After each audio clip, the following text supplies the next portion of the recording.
Rising Rajasthan कार्यक्रम को सफल बनाने के लिए दौसा में इन्वेस्टर मीट का आयोजन किया गया। इस कार्यक्रम में उद्योग मंत्री कर्नल राज्यवर्धन सिंह राठौर मौजूद रहे। इसके साथ ही बड़ी संख्या में उद्योगपतियों ने हिस्सा लिया। इस इन्वेस्टर मीट में बड़ी संख्या में एमओयू भी साइन किए गए ताकि राइजिंग राजस्थान में दौसा के उद्योगपतियों की भी भूमिका हो सके। इस दौरान कर्नल राज्यवर्धन सिंह राठौर ने कहा है कि भाजपा सरकार के पहले वर्ष में ही राइजिंग राजस्थान के कार्यक्रम को वैश्विक रूप दिया गया है और विश्व के 23 देश का समर्थन मिल रहा है। इस राइजिंग राजस्थान कार्यक्रम में होने वाले एमओयू धरातल पर उतर सके और उभरते और बढ़ते राजस्थान को वादा पूरा हो सके।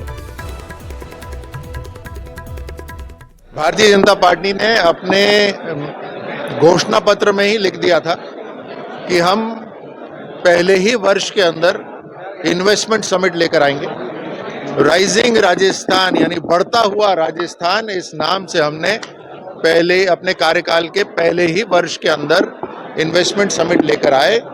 इसके अंदर कुछ खूबियां हैं जो मैं आपको बतलाता हूं। सबसे पहले ये पहली ग्लोबल समिट है, यानी एक तरह से बड़े विश्व तक हम पहुंच अपने बनाई। कम से कम 23 राष्ट्र इसके अंदर हमारे समर्थक और साथी राष्ट्र उन्होंने घोषणा करी है। पीसीसी चीफ गोविंद सिंह डोटासरा ने कहा है कि उपचुनाव के बाद कांग्रेस में संगठन के स्तर पर कई बड़े बदलाव देखने को मिलेंगे। उन्होंने कहा कि ब्लॉक स्तर से लेकर राज्य स्तर तक कई बदलाव होने हैं। तो वहीं बीजेपी पर निशाना साधते हुए कहा कि भाजपा सरकार ने निकायों में प्रशासक लगा दिए हैं और अब पंचायत में लगाने की तैयारी है। सरकार को निकाय और पंचायत में जनप्रतिनिधि नहीं चाहिए, ये सब ब्यूरोक्रेसी से चलना चाहते हैं। उन्होंने कहा कि सरकार को समय पर चुनाव करवाने चाहिए थे। डोटासरा ने कहा कि उपचुनाव के बाद हुई बैठक में किरोड़ी लाल मीणा नहीं गए, सरकार को स्थिति साफ करनी चाहिए। ये सरकार जब से बनी है, लगभग 1 साल पूरा होने को आया है, तब से जनप्रतिनिधियों की उपेक्षा हो रही है, जनता के कामों की उपेक्षा हो रही है।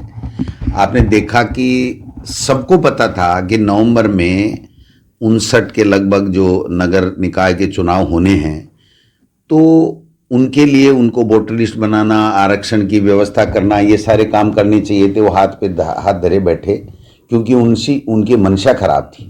अब पंचायती राज के 1 महीने बाद में 17 जनवरी के लगभग प्रथम पेज में जो सरपंचों के चुनाव हुए थे वो भी आने लग गए।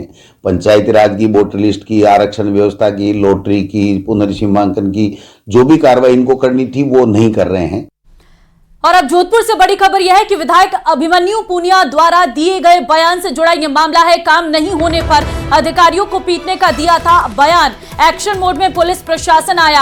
आईजी विकास कुमार ने दिए निर्देश, बाड़मेर एसपी को दिए निर्देश। पुलिस ने गंभीरता से लेकर पुनिया के खिलाफ मुकदमा दर्ज किया है। युवाओं को उकसाने के इस मामले को गंभीरता से लेते हुए निर्देश दिए गए हैं। खुद आईजी विकास कुमार ने बाड़मेर एसपी को दिए निर्देश। मामले में संज्ञान लेते हुए आवश्यक जांच के निर्देश दिए गए हैं।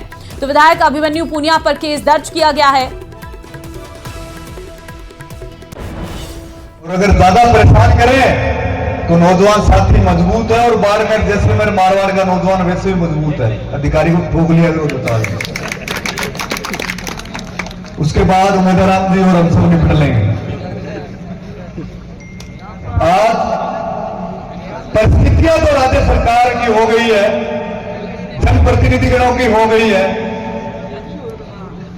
भाजपा के कि जिस मुद्दों पर वो सरकार में आए कि हम नौकरी पेपर लीक हुए उनको जेल करा देंगे, पेपर लीक को पेपर रद्द करवा देंगे। अभी 1 साल हो गया, किसको पकड़ा भाई आप? इस देश में कानून है, कानून द्वारा स्थापित प्रक्रिया है और कानून द्वारा स्थापित, कानून द्वारा संचालित सुदृढ़ शासन तंत्र है जिसमें आपराधिकता, आपराधिक उकसावे, अराजकता के लिए कोई स्थान नहीं है। कानून अपना काम करेगा। यदि कहीं पर किसी ने गलत किया है तो कानून की दृष्टि में सब समान है, प्रभावी कानूनी कार्रवाई की जाए। वीडियो क्लिप आया था जिसमें कुछ आपत्तिजनक सी बातें थी, युवा वर्ग को भड़काने जैसी बातें प्रथम दृष्टया प्रतीत होती हैं। उसको विधिक तरीके से उसका परीक्षण कराया जा रहा है।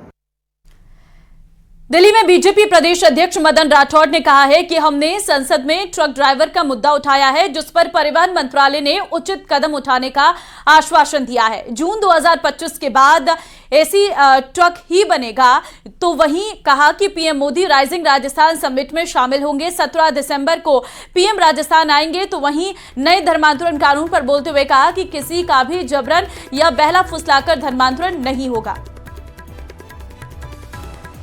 से सूचनाएं मिलती है कि वाहन दुर्घटनाग्रस्त हुआ, जिसमें कई लोग घायल हो जाते हैं, कई मर भी रहे हैं। ऐसी सूचनाएं जब मिलती है तो पता चलता है ढूंढने पर, सारी समीक्षा करने के बाद में, कि अधिकांश काम का दबाव ज़्यादा रहता है ड्राइवर्स पर, और ड्राइवर्स गाड़ी चलाते हैं और उनके कैबिन एयर कंडीशनड नहीं होते, तो थोड़ी देर बाद ऊँग आने लग जाती है।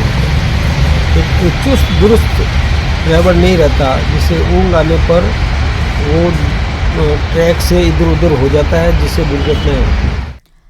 दौसा उपचुनाव में हार के बाद पहली बार जगमोहन मीणा मीडिया के सामने आए। अपनी हार पर खुलकर बोले। उन्होंने कहा कि हार के कई कारण होते हैं, लेकिन उन्हें लगता है कि अति आत्मविश्वास भी उनकी हार का एक कारण था। उन्होंने कहा कि वो 3 दिसंबर से आभार यात्रा निकालने वाले हैं।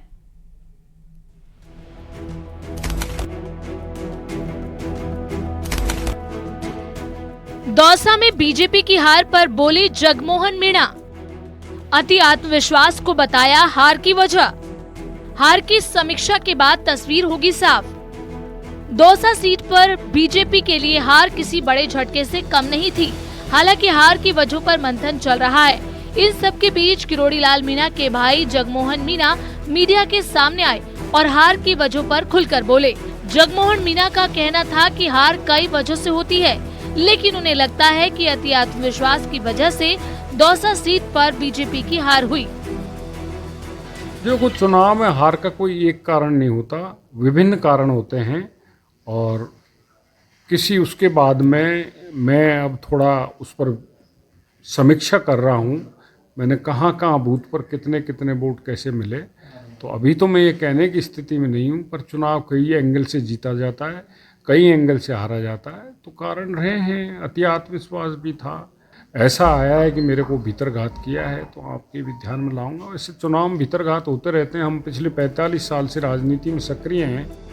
जगमोहन मीणा का आरोप है कि मतदान के दौरान उनके खिलाफ नफरत और ईर्ष्या का वोट डाला गया। उन्होंने उन पार्टियों पर भी हमला बोला जो चुनाव जीतने के लिए अनैतिक रास्ते का इस्तेमाल करते हैं। सिस्टम ये हो गया कि नेताजी के यहाँ लाइन लगती है कि साहब कुछ तो दे दो, तो कैसे काम चलेगा।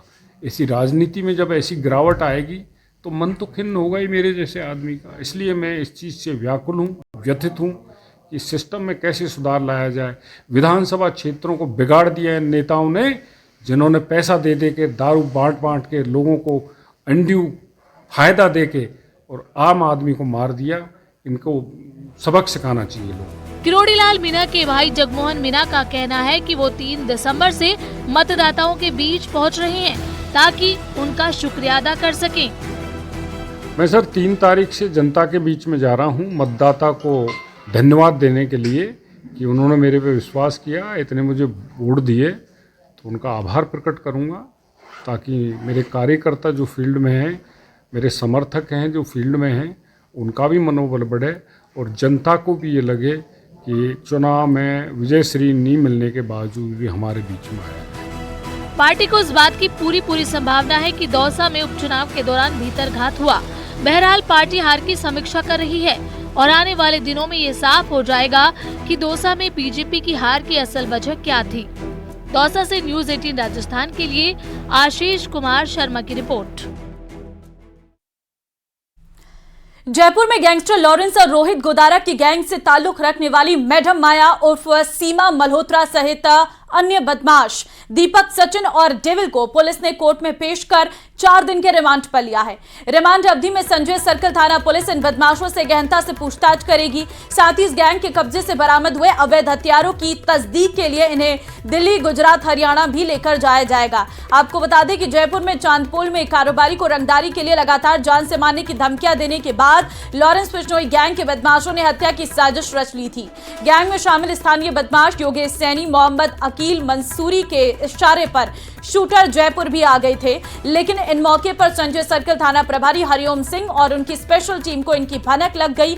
पुलिस ने कारोबारी पर फायरिंग से पहले ही गैंग में शामिल एक महिला सहित 7 बदमाशों को धर दबोचा। इनके कब्जे से 4 देसी कट्टे और पिस्टल, मैगजीन और 7 कारतूस बरामद किए गए थे। गैंग सक्रिय है। कुछ लड़के हैं जो एमपी से जाकर हथियार लाए हैं। हथियार के साथ ऑनलाइन उन्होंने अपनी फ़ोटोज़ लगाई हैं और इस तरह से हमने जब उनको उठाया तो हमें पता चला कि उनके लॉरेंस बिश्नोई और रोहित गोदारा की गैंग से संपर्क है। इसकी कड़ी से कड़ी जोड़ के हमने 2 और लड़कों को अरेस्ट किया जो उनके साथ एमपी गए थे। अभी हम आगे उन्होंने हथियार किसको सप्लाई किया है, 2 हथियार तो हमने उनसे बरामद कर लिए हैं और 2 हथियार उन्होंने आगे किसको सप्लाई किए हैं, इसकी अभी जांच करना बाकी है। और साथ में ही जो उनको पैसे दे रहा था और उधर उसने भेजा था और जो इनके साथ निरंतर संपर्क में था उसको भी हमने अरेस्ट कर लिया है। बदमाशों को हिसार, दिल्ली, जयपुर और गुजरात के राजकोट से पकड़ा गया है। इनमें अभी तक 7 मुलजिम अरेस्ट हैं, जिनसे 4 वेपन और 7 कारतूस और 1 खाली मैगजीन बरामद की गई है, जिनमें योगेश सैनी है, मोहम्मद अकील है, हरेंद्र बिश्नोई है, सचिन वर्मा है, माया उर्फ सीमा उर्फ रेणु है, दीपक सैनी है। डीडवाना कुचामन जिले के कुचामन सिटी के 5 व्यापारियों को लॉरेंस बिश्नोई के नाम पर रोहित गोदारा के जरिए फिरौती के लिए विदेश के नंबरों से व्हाट्सएप कॉल पर धमकाने का मामला सामने आया है, जिसके बाद से पूरे शहर में हड़कंप मच गया है।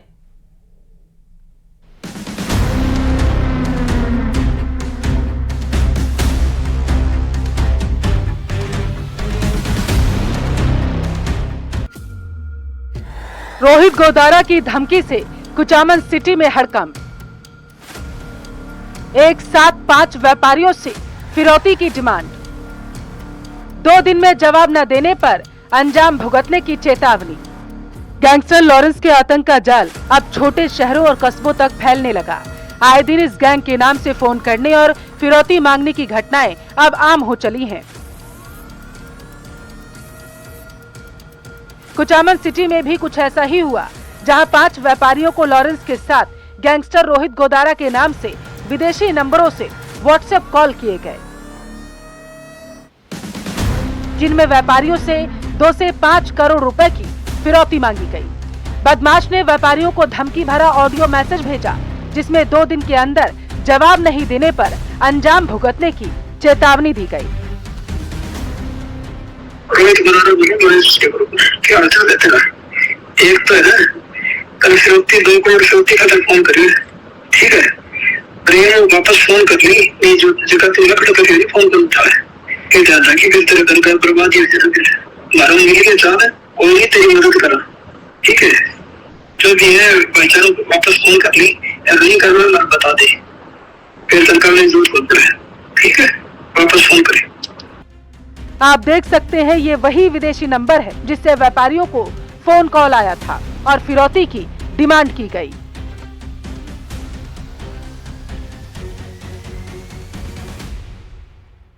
फोन कॉल से घबराए व्यापारियों ने पुलिस से संपर्क किया।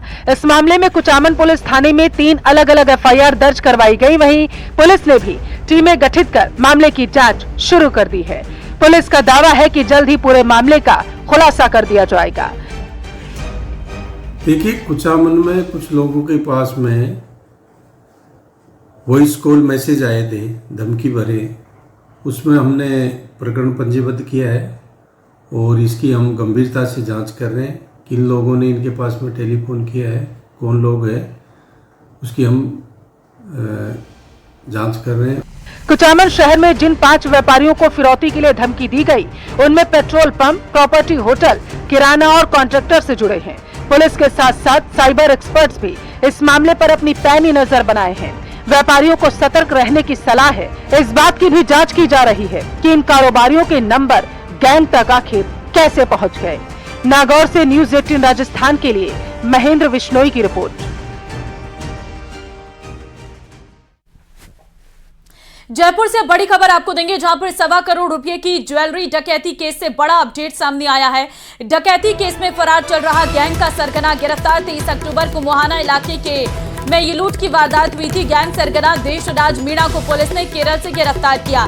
साइबर सेल के हेड कांस्टेबल राम सिंह ने निभाई अहम भूमिका। 25,000 रुपए के इनामी देशराज मीणा की तलाश में थी पुलिस। 3000 किलोमीटर पीछा करने के दौरान पुलिस को मिला तकनीकी इनपुट। तब केरल में जयपुर पुलिस की स्पेशल टीम की गिरफ्त में आया डकैती गैंग का मास्टरमाइंड।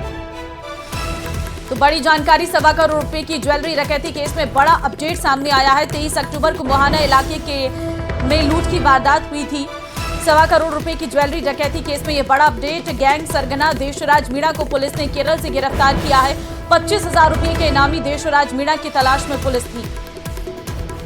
3000 किलोमीटर पीछा करने के दौरान पुलिस को मिला तकनीकी इनपुट। स्पेशल टीम की गिरफ्त में आया डकैती गैंग का मास्टरमाइंड। तो डकैती केस में फरार चल रहा गैंग का सरगना गिरफ्तार कर लिया गया है।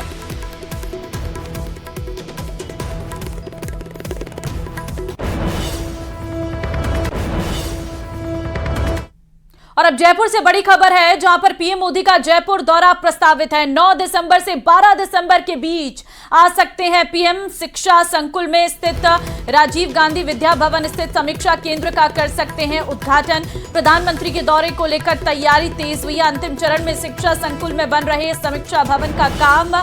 शिक्षा संकुल में टूटी हुई रोड को भी चमकाया गया। राजीव गांधी विद्या भवन में स्थित समीक्षा भवन से की जाएगी राज्य के सरकारी स्कूलों की विशेष निगरानी। अंतिम चरण में शिक्षा संकुल में बन रहे समीक्षा भवन का काम। समीक्षा भवन से की जाएगी सरकारी स्कूलों की विशेष निगरानी। तो पीएम मोदी का जयपुर का ये दौरा प्रस्तावित है। राजीव गांधी विद्या भवन स्थित समीक्षा केंद्र का उद्घाटन। प्रधानमंत्री के दौरे को लेकर तैयारियां तेज हो गई हैं। खुद मुख्यमंत्री भजनलाल शर्मा ऑन ग्राउंड जाकर जो है तैयारियों का जायजा ले रहे हैं। अंतिम चरण में शिक्षा संकुल में बन रही समीक्षा भवन का काम तेजी से हो रहा है। चाहते हैं कि सभी शिक्षकों का हम यहाँ से मॉनिटरिंग कर सकें, सभी स्कूलों का मॉनिटरिंग कर सकें, और इस प्रकार से वे केंद्र हमारा बनाया जा रहा है। और क्योंकि माननीय प्रधानमंत्री जी इसमें काफ़ी रुचि रखते हैं, तो हमारा प्रस्ताव है कि माननीय प्रधानमंत्री जी और इसका उद्घाटन करें।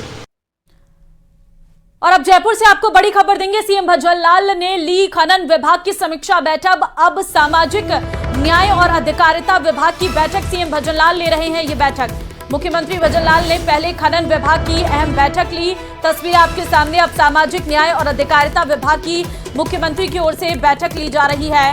तस्वीरें इस वक्त आपके सामने हैं। मुख्यमंत्री आज लगातार बैठकों को देख रहे हैं और ले रहे हैं। सबसे पहले खनन विभाग की समीक्षा बैठक ली और अब सामाजिक न्याय एवं अधिकारिता विभाग की ये अहम बैठक चल रही है।